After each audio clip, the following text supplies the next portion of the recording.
예, 뭐 아시겠지만 우리 박상훈 대표께서 다른 자리, 뭐 심상정 의원이 있던 뭐 정치 발언이라든지 뭐 이런 데서 이 비슷한 주제에 정치학 일반을 시작해서 최근에 어떤 진보 정치 세력의 어떤 과제까지 그런 것들을 실제로 강의를 하시고 계신 주제여서 좀 거치면서 쭉 말씀을 하셨습니다. 현대 민주주의의 아주 일반적인 문제 말씀하셨고 처음에, 그리고 한국 정치 최근의 움직임에 대한 논평, 그리고 진보 정의당을 포함한 진보 정치 세력, 핵심 진보 정의당의 현실에 대한 진단과 과제, 특히 이제 후반하는 리더십을 구축하는 것이, 책임지는 리더십을 구축하는 것이 가장 핵심적인 문제다, 이런 문제들을 제의를 설명을 하였습니다.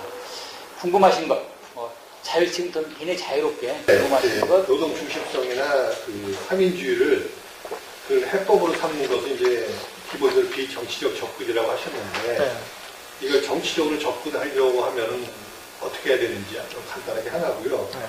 저도 참 봉합주의나 화합주의가 당했던 그 리더십을 훼손하는 걸로 저도 판단을 하는데, 저희 이제 참여당, 국민참여당 출신 참여계 당원들한테 항상 저희끼리 스스로 우리는 그냥 데코레이션이다, 케이크에 빵하고 크림은 다른 정파에 사고, 왜냐면 사람도 많고 여러 가지 말들도 많이 하고 자발적인 당원들인데, 또 유시민이라는 큰 그 정치인이 있기 때문에 자칫 나섰다가는 거둥을 오해받는다, 당권에 대해서 욕심나는 걸로 순수성이 의심받기 때문에 우리는 다기 속된 말인데 짜져 있어라 그냥 이렇게 했는데, 좀 불만은 있지만 그 당의 화합과 또 워낙 또 분열적 정파들이 있다 보니까 서로 의심하고 적대하고 이렇게 있다 보니까는 이게 흘러왔는데, 앞으로 그 이티 집행부에서는 이런 걸 다 이제 무시해서 그냥 이렇게 좀 가도 괜찮은 건지, 당의 어떤 분열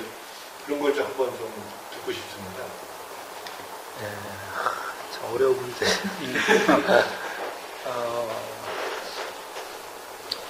저는 노동중심성이라고 말하는 많은 다는 아니겠지만 다수의 분들은 문제를 좀 잘못 이해하고 있다고 생각합니다. 일단 그 노동중심성은 진보 쪽에서 그걸 소리 높여 말하는 사람들은 대체로 본인이 얼마나 진보적인가를 과시하는데 활용하는 언사가 좀 대부분이라고 봅니다. 노동 문제는 제가 생각할 때 진보적인 의제가 아닙니다. 노동 문제는 보수당도 잘해야 됩니다. 노동 문제는 그 사회의 근간이고,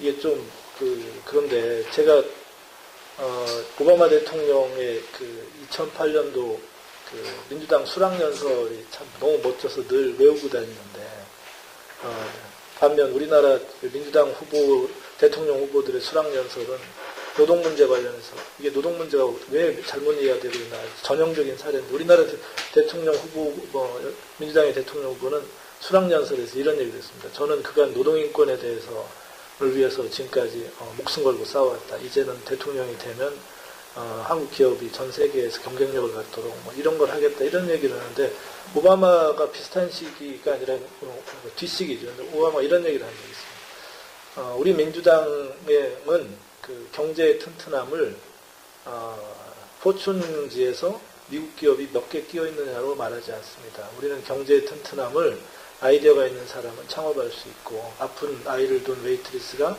하루 휴가를 낼 때 그 해고의 두려움을 갖지 않는 경제를 튼튼한 경제라고 생각합니다. 우리 민주당은 디그니티 오브 워크, 일하는 것의 존엄성이 존중되는 경제를 좋은 경제라고 말합니다. 뭐 더 설명이 필요가 없죠. 그 유럽에 제가 그 하이델베르크라는 데를 가서 3인당의 청소년 이 정치 교재를 이렇게 봤는데, 일장이 우리가 커피 한 잔을 먹으면 브라질 커피 농장의 노동자에게 얼마가 들어갈까라는 질문이었습니다. 아주 간단한 얘기입니다. 유럽이 지금 가장 괴로운 거는 이 극우지 않습니까? 극우는 우리가 여기 세금 내고 있는데 왜 그 복지 혜택을 외국인들에게 주느냐. 이 짧은 질문을 통해서 말하려는 거는, 이제 노동시장은 한국과 단위로 어려워졌다. 이제 이게 글로벌화된 노동시장이기 때문에 우리가 우리 노동시장만 지키려고 해서는 이게 잘 안 된다. 그러면서 이제 아이들한테 말하는 거는 노동이라고 하는 건 서로 땀 흘려 협력해보는 경험이라고 하는 것은 인간이 사는 것에서 가장 아름다운 거고 그것이 어떻게 되느냐에 따라 사회가 좋고 나쁘고의 문제다. 이게 우리나라 정치인이라면 그 보수든 진보든 전 그 가치를 꼭 지켜야 된다고 봅니다. 독일의 그 공동결정제, 직장평의회, 노사간 집단적 단체 협상 이건 다 기민당 때 시작을 했습니다. 기민당의 교회 다니는 노동자들은 3인당의 노조에 못 가입하니까 사실 기민당의 노동대표 안에 다 들어가요. 이게 진보든 보수든 노동은 대표돼요. 근데 이게 노동을 중심성을 말한다는 얘기는 글쎄 민주노총에 더 힘을 주겠다 이런 건지 뭔지 잘 모르겠습니다. 근데 민주노총을 돌아보면 그 힘이라고 하는 건 사실 그렇게 됐는데 그래서 그게 뭘 말하는 걸까? 아니면 진보가 무슨 타락했기 때문에 사람들한테 더 노동 중심성을 말하는 걸까? 저는 그 말이 참 너무 공허하기도 하고 그건 약간 좀 도덕적 우월주의인지 아니면 좀 그거는 좀 안 했어요. 노동 중심성은 노동 정책을 나중에 집권에서든 아니면 군소정당으로서든 의회에서 열심히 해서 그걸 바꾸는 게 가장 저는 좋다고 봅니다. 노동자들 보고 반자본 투쟁을 하라는 것처럼 저는 무식한 얘기가 없다고 생각해요. 반자본 투쟁은 정치가 하는 겁니다. 정치가 기업을 어떻게 그래도 좀 이 공정거래 질서를 지키게 하고 하는 거지. 노동자들은 지금 일자리 그거를 막 해서 그거 자리를 해달라는 사람 보고 반자본 투쟁하는 거 얘기하는 거 똑같이 노동중심성이라고 하는 건 진짜 막연하게 어떤 혁명적인 그런 느낌만 주는 거지. 도대체 그 말을 통해 뭘 해야 된다는 걸 저는 아무리 느껴보지를 못하겠습니다. 그래서 그 말 대신 만약에 한다 그러면 민주노총의 지금 여러 가지 어려움은 그간의 정부의 노동정책 이러이러한 문제이기 때문에 어려워진 게 있다. 향후 우리가 정책적으로는 노동시장 정책을 이렇게 풀어줘야 되고 그래서 민주노총도 이 중요한 생산자 집단으로서 책임 있는 역할을 할 수 있도록 이렇게 그러면 저는 좀 뭔가 하여튼 진심이 느껴지는데 구호로서 노동중심성은 좀 의미가 없다고 생각합니다.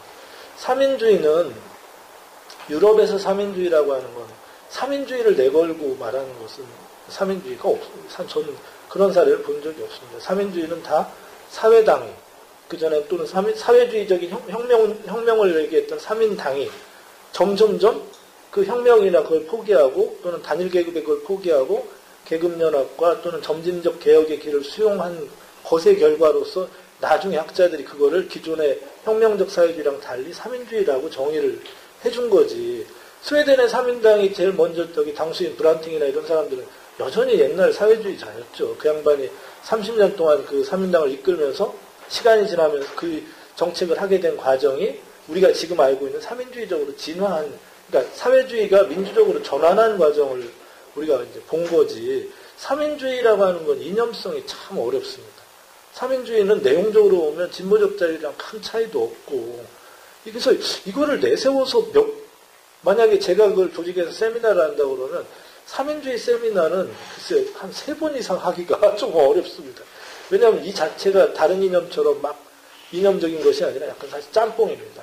3인주의 최고의 매력은 이게 정치적으로 여러 실천적인 필요 때문에 여러 이념적 자원에서 자유주의에서도 일부 이렇게 해가지고 물론 자유주의 그대로는 아니지만 이걸 해왔기 때문에 그래서 이 3인주의를 저도 사실 그 책임에 하나가 있는데 제가 말하려고 했던 건 진보라는 말의 용어가 이제 조금 시효가 사라지고 있다. 이게 유럽에서 진보자 들어가는 정당은 다 보수 정당입니다.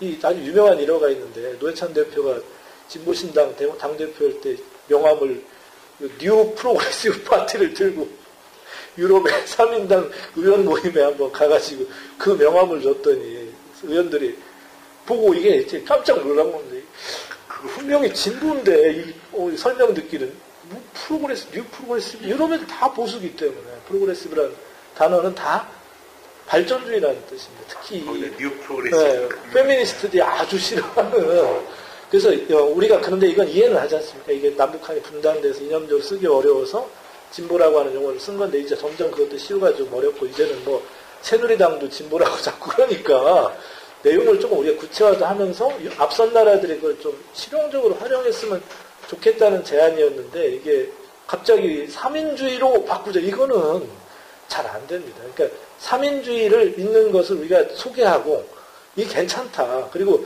이제는 우리 안에서도 비혁명적 어떤 진보라는 것도 말하기 좋지 않느냐. 유럽 3인주의라고 하는 게 지금 다 보듯이 거기 혁명하지 않은 사람도 그리고 다 자본주의를 부정하는 게 아니라 다만 자본주의를 민주적 또는 공동체적 가치랑 병행 발전하게 하는 게 유럽 지금 3인주의 고민이듯이 우리도 다 똑같은 고민 아니냐. 그러니까 우리가 진보정의당이라는 이름을 그대로 두더라도 우리의 이념적 내용은 왼쪽으로는 혁명적인 사람들하고 견해를 좀 분명히 오른쪽에는 그냥 시장 만능주의라고 하는 사람들하고 경계를 치고 약간 좀 민주당하고도 좀 논쟁을 하기 위해서 좀 앞선 나라들의 진보가 이루어놓은 그 이념적 자원을 조금 활용하자 이제 이런 뜻인데 갑자기 이제 이걸 내보냈더니 막 다들 세미나들을 하고 뭐 무슨 그래서 제가 진보정의 연구소에 갔더니 뭐 내년 뭐 사업계획 이것도 오프도 될 것 같은데 3인주의 연구 뭐를 해가지고 그거를 확산해서 이거를 뭐 하면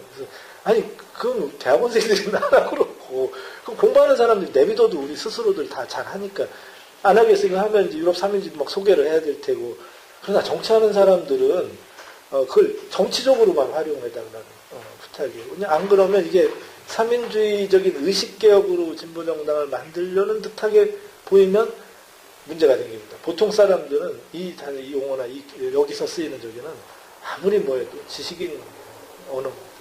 그러니까 이게 뭐 설명하고도 그럴듯한 것 같지만 본인들도 약간 이게 막 뭘 받아야 되는 것처럼 하면 정치는 지지자들의 생활 세계에서 불편함이 없는 용어로 써야 되고 그들하고 이렇게 그들의 용어 중에서 좋은 것을 이렇게 조합해서 쓰는 게 최고 좋습니다. 이게 이 지적인 용어를 갖다가 부과하는 건 일부는 써도 되지만 그게 너무 앞서면 이게 오히려 지지자들하고 이게 오히려 층화만 자꾸 생겨서 그걸 조금 경계하고 싶었습니다. 그리고 정치적으로는 이런 가치들을 좀 활용했으면 좋겠다. 교육 자료를 만들려고 그러면 막 낑낑대고 막 합니다. 우리나라 진보 교육 자료를 만들면 옛날에 진보신당 때도 경험을 보니까 막 온통 유럽의 진보적인 이론은 다 갖다가 쓰고 있던데 아니 그럴 필요 없이 여기 유럽에 있는 진보적인 3인당들의 교육 자료 있지 않습니까? 그 굉장히 온건합니다. 내용 실제로 보면 정말 온건하고 보편적이고 그 갖다 쓰면 전 된다고 봅니다. 그 또 아이들 교육 자료 그거 좀 변형해서 쓰면 됩니다. 그게 정치적으로 활용하는 방법 아닐까? 이걸 갑자기 우리가 무슨 무슨 의식 선언 같은 걸 그런 건 아니지 않을까? 이게 일단 그런 생각으로 말씀드린 거고 두 번째 문제는 전 참 고민스럽긴 하지만 전 말씀하신 고민을 좀 어떻게 좀 이렇게 좀 참여계 안에서도 좀 적극적으로 풀어보면 어떨까 이런 생각을 전 개인적으로 합니다.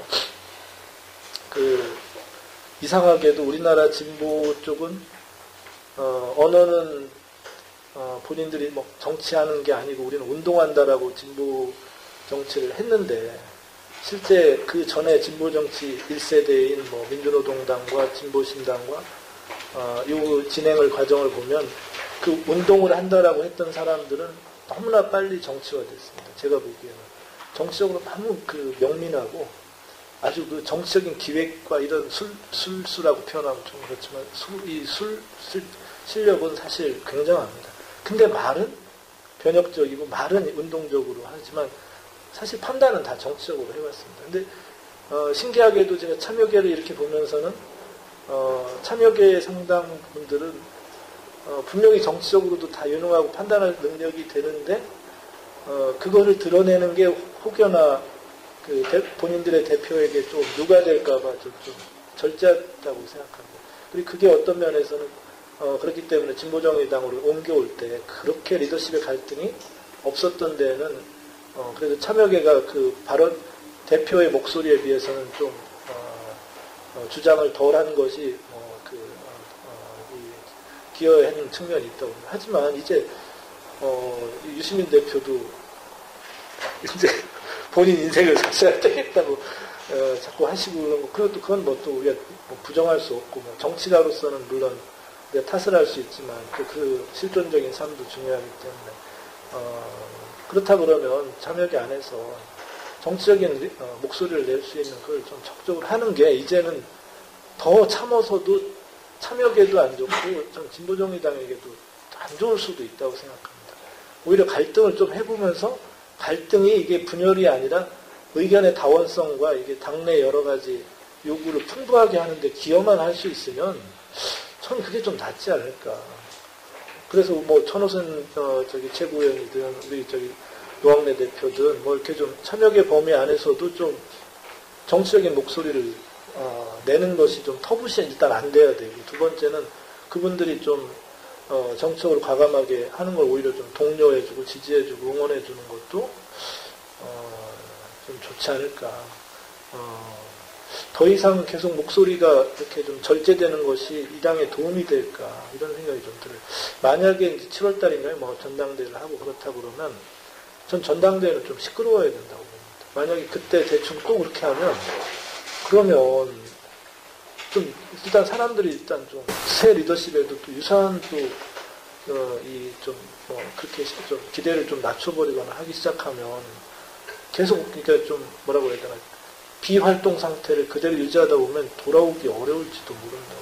그래서 좀 가능하다 그러면, 의지만 있다 그러면 참여 쪽도 일부 다른 정파나 연대에서라도 전당대회에서 당선권에 할 만한 후보를 내고, 또 실제로 좀 목소리를 내서 그 기존 진보에 대해서 부채감은 이제 시민들도 없습니다. 사실 뭐 그분들이 고생은 사실 뭐 감옥도 많이 가고 했지만, 그러나 이제 그분들에게도 우리가 그간의 여러 가지 명예나 뭐 존경심이나 이런 건 충분히 한 거기 때문에 이제는 뭐 그런 거 하지 말고, 오히려 그들이 당을 오히려 좀 이념적으로 잘못 다루거나 좀 도그마틱하게 다루면 생긴 문제나 그런 문제를 오히려 좀 과감하게 좀 하는 것도 괜찮지 않을까. 그래서 참여계 쪽도 전처럼 이제 뭐 개인에게 좀 너무 이렇게 하지 말고, 참여계에 진보정당은 우리는 이래야 된다라고 하는 그 내용을 가지고 한번 조금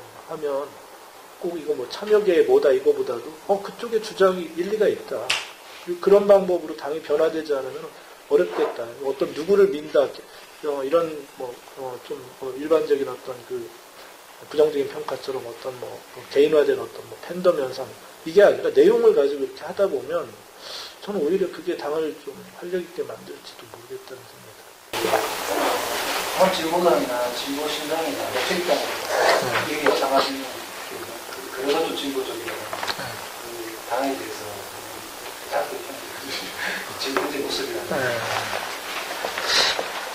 통합진보당은 사실 어느 나라나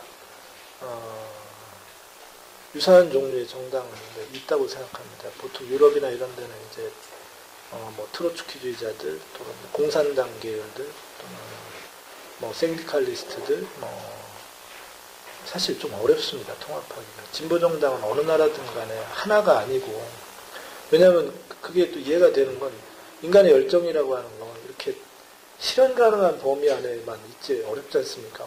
뭔가 하여튼 이 지루함을 확 털고 좀 뭔가 확 바뀌었으면 하는 열정이라는 건 인간 사회에 있기 마련이기 때문에, 다만 이게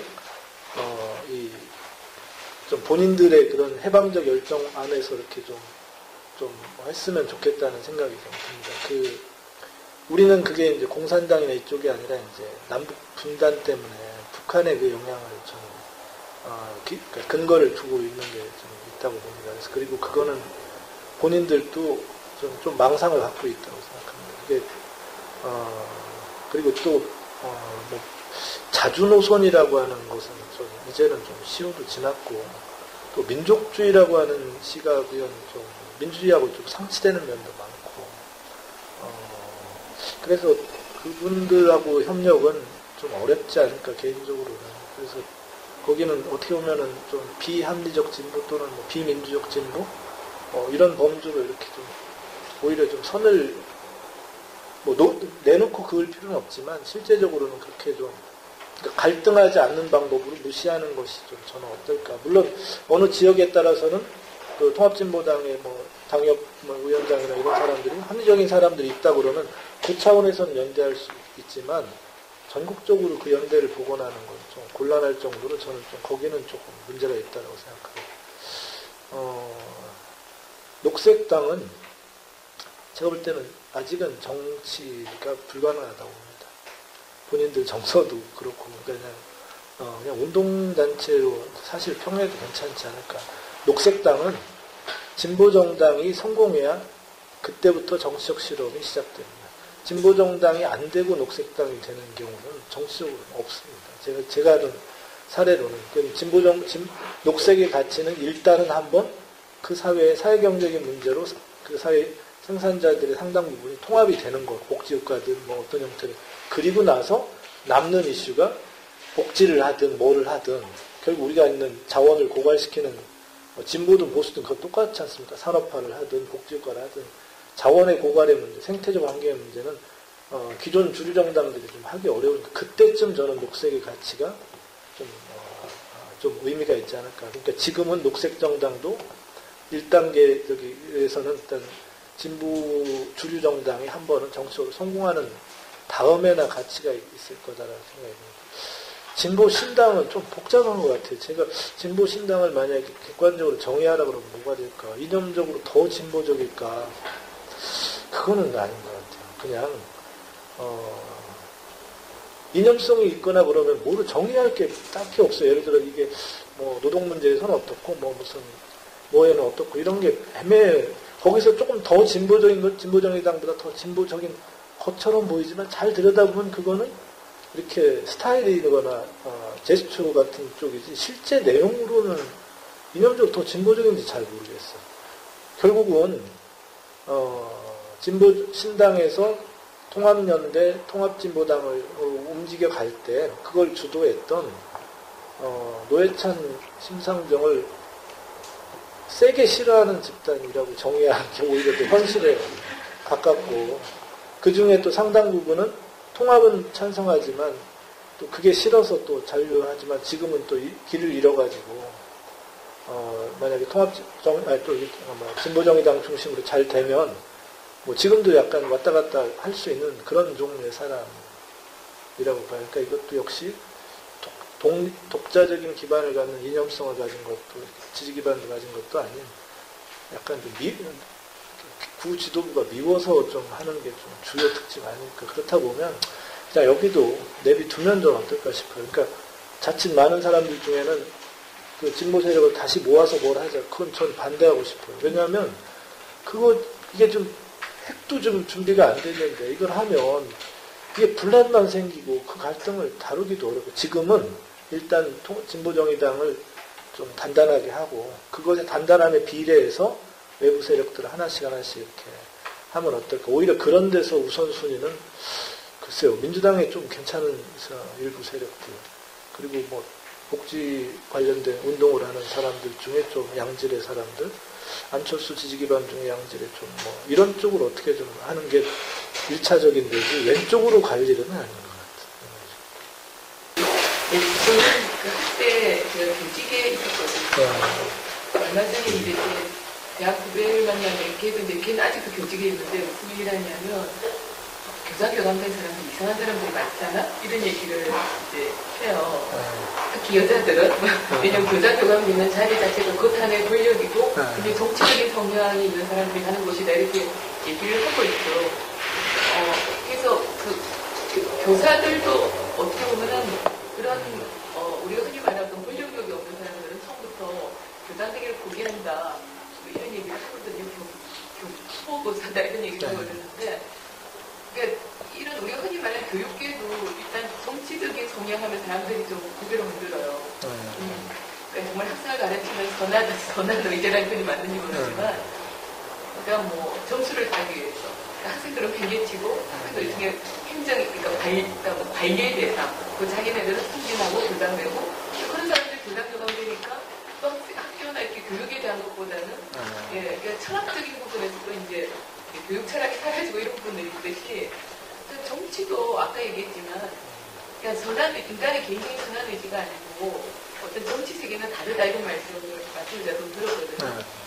그러다 보니까 이제 저도 이제 어떤 생각이 드냐면 그 정치를 하고자 하는 사람들 자체의 어떤 성향이 그 어떤 굉장히 어떤 권력욕이라는 게 정말 이렇게 국민을 위한 건 이게 아니고 자기 개인적인 용달 어떤 그리고 그 자리에 올라간 다음에는 그걸 유지하기 위해서 또그 술수라든가 뭐 공모 술수가 나오면서 정말 그 국민을 위한 정치라든지 자리를 차지하기 위한 어떤 그 세계 속에서 빠져나오지 못하는지 예, 그리고 이제 대통령이 되는 분들도 정말 국민을 위하고 사는 게 아니고 여러 가지 이제 자기네들 그 이익 집단과 연관되고 이런 부분들 어떤 벗어나지 않는 한 과연 국민들이 이제 교직에 있을 때 교장 교감을 저희들이 무시하듯이 정치가들을 저 사람들 저런 사람들이야 이런 식으로 평화하고 이제 조롱하는 거죠. 그런 상태에서 벗어날 수 있을까?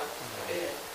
그런 생각이 많이 들어요. 근데 진보 집단 사람들이 그러니까 선한 의지를 가진 사람들은 정치 세계 자체에 발을 들여놓기가 되게 어려운 것 같다는 생각을 이게 어떻게 극복할 수 있는 거예요?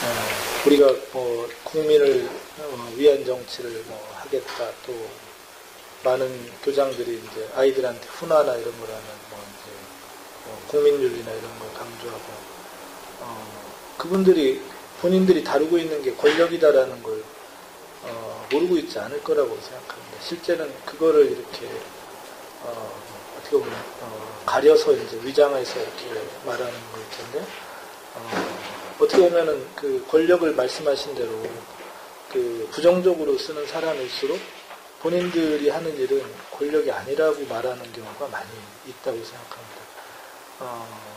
정치가 권력적인 요소를 갖고 있다라고 인정하는 것으로부터 저는 좋은 정치가 출발한다고 보는데 그렇게 되게 되면 내가 지향하는 것은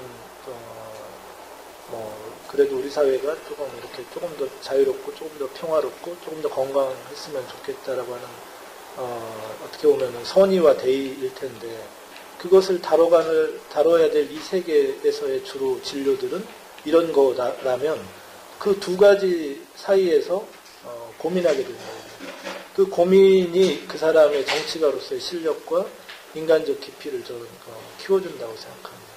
그래서 저는 좋은 정치가라면 또는 정치가 갖고 있는 거기에 눈 감지 않고 그걸 통해서 자신이 선의를 추구하고자 하는 그 대의가 단단한 사람이라고 그러면 저는 인격적으로 훌륭해지는 게 자연스러운 일이라고 생각합니다.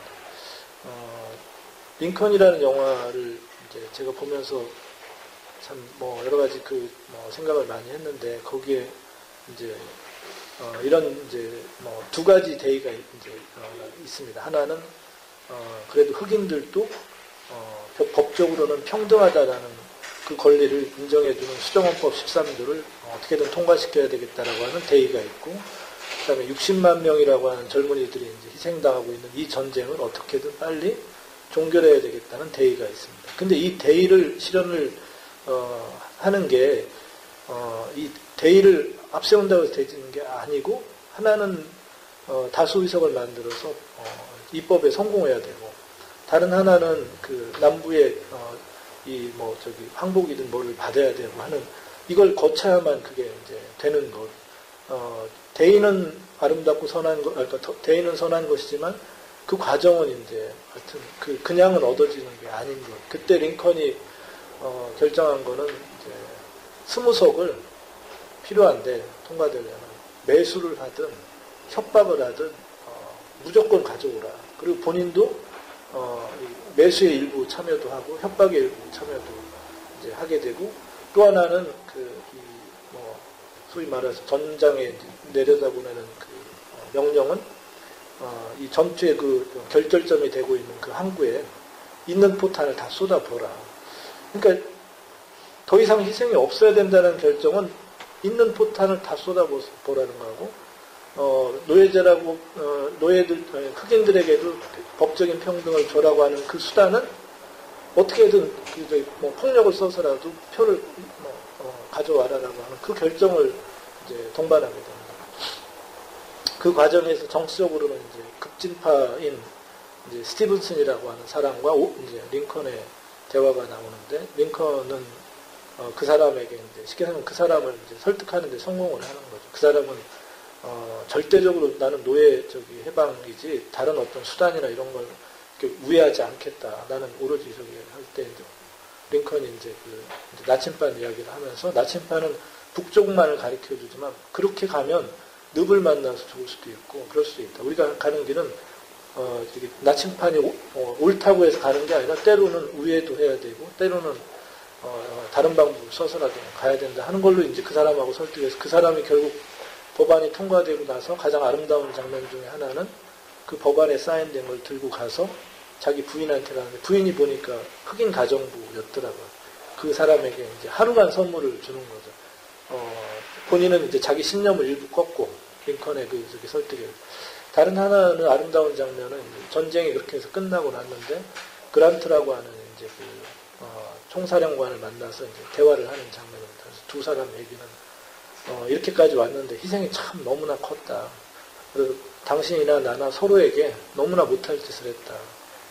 그리고 나서 이 장군이 하는 말이 1년 만에 대통령을 보는데 얼굴이 10년은 늙어 보인다. 전 그게 정치가 같다고 생각이 듭니다. 정치가는 정말 그 사람이 소명과 자신의 대의와 신념이 좀 바른 사람이라면 우리가 일반적으로 교장들에서 갖는 인상이 이렇게 번지르하고 이런 사람이 아니라 정말 거기에 인격이나 이런 게 묻어나야 되는데 우리는 지금 교장이 되는 건 다 관료제를 타야 됩니다. 어쨌든 교육청이든 어쨌든 그 교육 관료들의 손을 타야 되기 때문에 그래서 애초부터 우리나라에서 교장과 교감이 된다는 건 교육자의 길이 아니라 사실 좋은 교육 관료로서 성공하는 길을 가는 거나 좀 똑같은 일이 아닌가 이런 생각이 듭니다. 권력을 앞세우는 것도 어리석은 짓이지만 본인이 다루는 무기가 누군가를 다치게 할 수 있다는 걸 자각하면 할수록 그것이 나를 이렇게 무너뜨리게 만들고 내 의지나 이런 걸 타락시키지 않도록 스스로를 단단하게 만드는 과정에서 좀 좋은 정치가의 내면의 성장이 좀 있지 않을까 싶습니다. 근데 권력을 만약에 이제 아닌 걸로 만약에 하게 되면 본인도 지지자들도 모두가 다 실제와 다른 상상을 하게 되는데 결과는 정치적으로 성공하지도 못할 뿐만 아니라 실제 사람들이 생각할 때 감동은 전 잘 못 줄 가능성이 많다고 봅니다. 노회찬 씨가 2008년도에 떨어지고 나서 그 마을을 이렇게 돌아다니는 이렇게 길을 걷는데 평소에 자기를 너무 열렬히 지지했던 젊은 지지자 부부를 만났답니다. 근데 그 두 부부가 와서 쭈삣쭈삣 보면서 이제 얘기를 하는 게 저희 부부는 홍정욱 씨한테 그때 떨어지고 난 덕인데 노 후보님이 좀 낙선하길 바랬다. 그래서 평소에 하여튼 선거운동도 열심히 나와주고 했던 분인데 그런 얘기를 하고 너무 당황해가지고 무슨 얘기냐 했더니 아니 우리는 노 후보님 같은 분이 정말 좋은 분이고 우리가 너무 좋아하는데 그 노 후보님이 당선이 돼서 정치가가 될까봐 너무 걱정이 돼서 이런 얘기를 들었습니다. 제가 이제 이런 강의를 몇 번 하다가 이제 한 친구를 만났는데 저랑 나이가 같고 계속 이제 출마를 했더라고요. 출마를 했는데 계속 떨어졌죠. 떨어졌는데 이제 어느 날 그 지역에 이제 자기를 이제 평소에 지지해줬던 형이 있는데 구두방을 하는 회식 때도 돈도 내주고 선거운동 여러 가지 하여튼 물신양면으로 도와줬던 어렸을 때부터 같이 했던 동네 형이라는 건데 어떻게 알고 보니 그 형이 자기를 계속 안 찍었던 거예요. 그래서 나중에 이제 그걸 알게 돼서 이제 물어보게 된 거죠. 아니 어떻게 된 거냐 형 나를 안 찍다 했더니 넌 시민운동 하러 나온 거 아니었어? 당선되려고 나온 거였어. 이 사람도 노회찬 후보도 사람들에게는 나는 정치가로서 이미지를 말한 게 아니고 나는 정치가를 소명으로 삼고 싶습니다. 정치의 세계는 권력이라고 하는 진료를 갖고 있고 그게 나를 무너뜨릴 수도 있는데 나는 그 권력 앞에서 담대하게 무너지지 않고 그걸 선용하고 싶습니다. 나는 권력을 선용할 수 있는 그래서 그 권력이 우리나라 약자들에게도 도움이 될 만한 그런 정체가 되겠습니다라는 결의를 만약에 말하고 그렇게 사람들에게도 말했다 그러면 저는 그런 일은 없지 않았을까. 그 과정이 어떻게 편하기만 하겠어요. 그 과정이라는 건 많은 사람들이 보기에 저 양반도 저희 자리를 하게 되면 타락할지도 모르는데 또 자기 스스로도 그럴 때 우쭐해가지고 뻐기지는 않을까 할 때마다 자기를 돌아볼 수 있는 힘을 가진 사람이라면 그리고 그런 사람이야말로 좀 정치를 해야 되지 않을까. 제가 오바마라고 하는 사람을 여러 가지로 참 좋아하는데 그 양반이 링컨에 대해서 이제 그 축사를 한 적이 있습니다. 돌아가신 그러니까 뭐 링컨에 대해서 흑인 대통령으로서 또 의회방에 어떻게 보면 역사적인 한 페이지를 만들었던 사람에게 이제 당연히 이제 찬사 일변도로 했을 거라고 우리가 예상할 수 있는데 당연히 그렇게 하는 게 그 전에 누구나 다 그렇게 했고 그렇게 했으면 아마 그냥 당연하다 그렇게 했을 것 같습니다. 오바마 연설에서 그냥 진짜 머리를 한 방 탁 맞았다는 느낌이 든 게 우리가 링컨을 사랑하는 이유는 링컨이 인간의 위대함과 동시에 인간의 한계를 보여줬기 때문이다. 저 그건 너무나 아름다운 말이라고 생각해요. 제가 뭐 공부를 하면 은사가 있고 제가 사회생활을 하면 제가 좋아하는 뭐 선배가 있고 정치활동을 하면 누군가를 존경하는 사람이 있을 텐데 나중에 저도 만약에 그분을 위해서 축사를 한다 그러면 그분이 얼마나 위대한가를 말하기보다는 그분은 뭐 이러이러한 위대한 점도 있었지만 밥 먹을 때 흘리기도 했고요. 뭐 좀 이렇게 할 때 그게 저는 훨씬 더 그분을 아름답게 만드는 일이에요. 정치는 그런 언저리가 아닌가 싶어요. 정치는 다루고 있는 무기가 너무나 사람을 타락하게 만들 수 있는 거기 때문에 그것과 내가 대면해서도 무너지지 않을 수 있다라고 하는 그걸 보여주는 거예요. 그래서 다른 사람에게도 이 정치라고 하는 세계에 누구나 다 들어와서 뭐 이렇게 할 수 있는 건 아니지만 그래도 내가 가진 그 성과를 가지고 다른 사람의 얼굴에 좀 빛이 나게 해주는 일을 하고 싶다라는 거. 그리고 나서 그 다음에 나도 타락할지도 모르고 하겠지만 그때마다 나는 그 환희와 이런 걸 같이 기억하는 그때를 기억하고 싶다. 이 언저리 어딘가에서 우리는 계속 고민하고 번뇌해야 되지 않을까. 그래서 정치가는 그래서 운명적으로 전 도덕적인 비애감 속에 살아야 된다고 합니다. 정치가가 그걸 뻐기기 시작해도 잘못이고 권력 앞에 나약해져도 잘못이고 그 속에서 무너지지 않으려고 또 그렇다고 또 뻐기려고 하지 않으면서 그래도 어떻게든 내가 여기에서 승부를 봐서 이 결과가 공익에 좀 기여하게 할 수 있어야 되겠다. 그 과정은 다 범민일 거라고 생각합니다. 정치가가 그냥 좋게만 마음으로 해가지고 된다고 그러면 운동을 하든 뭐 종교 지도자를 데려다 놓든 해도 되는데 그게 쉽지 않다는 건 그게 무서운 세계이기 때문에 거기에서 부디 좀 살아남고 성과가 나는 정치인들 꼭 좀 저는 있어줬으면 하는 그런 생각을 갖고 있습니다. 적은 사람이 모여서 그렇게 듣습니다만은 뭐 어쨌든 여러 가지 살아가는 삶의 같은 문제들까지 돌아보게 하는 그런 강연이었고 뭐 제가 추가 지금 질문 응답까지 있었습니다. 이제 그만하고요. 이렇게 해서 박수로 오늘 수고해 주신 우리 박상원 대표고요.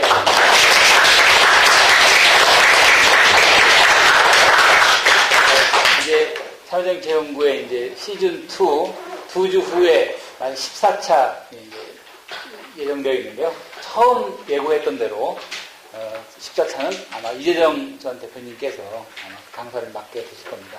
그렇게 해서 지난 7번의 토론을 우리 함께 이제 돌아보는 시간으로 2주 후에 다시 만나는 것으로 하겠고요. 이것으로 모든 순서를 마치겠습니다. 고맙습니다.